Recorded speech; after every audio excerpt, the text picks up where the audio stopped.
bien que nous le sachions et que nous l'ayons lu à maintes reprises dans Matthieu 23, 12, quiconque s'élèvera sera abaissé, quiconque s'abaissera sera élevé. Nous aimons cependant, de manière charnelle, nous élever. Où que nous allions, nous nous sentons offensés si l'on ne nous honore pas et que l'on ne fasse pas nos éloges. Le vieil homme n'est pas encore crucifié. Si nos semblables nous adressent des compliments et disent du bien de nous, nous en éprouvons une grande joie et nous en sommes très fiers. C'est cela, l'homme naturel, l'homme charnel. Alors que la loi divine prévoit que c'est uniquement en nous humiliant que nous pourrons être élevés. C'est une chose dont nous deviendrons capables si nous sommes vainqueurs. Il fallut que Nebuchadnezzar devienne semblable à une bête pour qu'il s'incline et apprenne à s'humilier. On estime que 47 ans s'écoulèrent entre l'époque du premier rêve, au chapitre 2 du livre de Daniel, et le moment où le monarque apprit à exalter et à honorer le roi du ciel, au chapitre 4.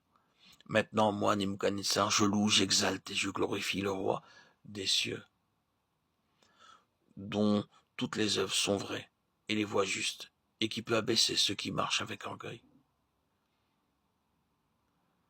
Il lui fallut toutes ces années pour apprendre à honorer le vrai Dieu. N'agissez pas comme Nebuchadnezzar, n'attendez pas d'être puni et de devenir semblable à une bête. Il vaut mieux rendre gloire au Seigneur en toutes choses et le louer à chaque occasion. C'est cela le secret d'une vie victorieuse. Vous devez être capable d'exalter Dieu par vos paroles, par le témoignage de votre vie et par votre ministère. Refusez d'être honoré par les hommes, fuyez ceux qui vous flattent et chantent vos louanges. Il semble qu'il y a un réel danger à ce propos, et ceci tout particulièrement dans les pays européens.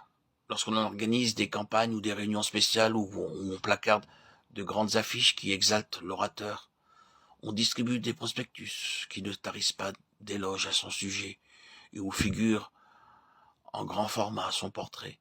On prépare des calendriers et des signets à son effigie. J'ai même entendu de braves gens glorifier des hommes avec inconscience. On s'imagine que c'est la meilleure manière d'attirer des foules dans les réunions, oubliant que notre Dieu est un Dieu jaloux et qui ne tolérera pas que l'on donne sa gloire à un autre. Considérons ces paroles prononcées par Nebuchadnezzar. Pour toi, aucun secret n'est difficile. Daniel 4, 8, 9. Daniel est un exemple type du vainqueur qui ne sera pas inquiet, préoccupé ou tracassé par quoi que ce soit, pas même par les choses qu'il ne peut comprendre pour le moment. Il pourrait nous arriver d'observer autour de nous des choses qui dépassent notre entendement. C'est surtout au cours des derniers jours que se produiront devant nos yeux de nombreux signes et prodiges, qui ne viendront pas du Seigneur et que nous ne serons pas capables d'expliquer d'une manière satisfaisante. Cependant, si nous sommes vainqueurs, nous n'en serons pas effrayés, car nous aurons l'assurance que Dieu nous révélera la portée et la signification de tous ces événements de la manière et au moment qu'il aura choisi. Car le Seigneur, l'Éternel, ne fait rien sans avoir révélé son secret à ses serviteurs, les prophètes. Le Seigneur, Jésus, nous a donné l'assurance que nous sommes ses amis. Je ne vous appelle plus serviteur parce que le serviteur ne sait pas ce que fait son maître. Mais je vous ai appelé ami parce que je vous ai fait connaître tout ce que j'ai appris de mon Père. Jean 15, 15. Nous pouvons réellement le devenir lorsque nous plaçons notre confiance en lui et que nous lui parlons avec franchise. Alors, il nous révélera sûrement chaque secret au moment opportun. Il n'est nullement nécessaire que nous nous tracassions avant le temps. Voici le secret. Restez humble en chaque circonstance.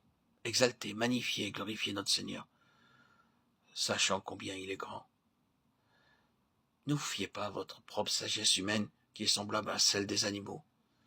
Ayez dans votre cœur la conviction que la gloire humaine disparaîtra bientôt.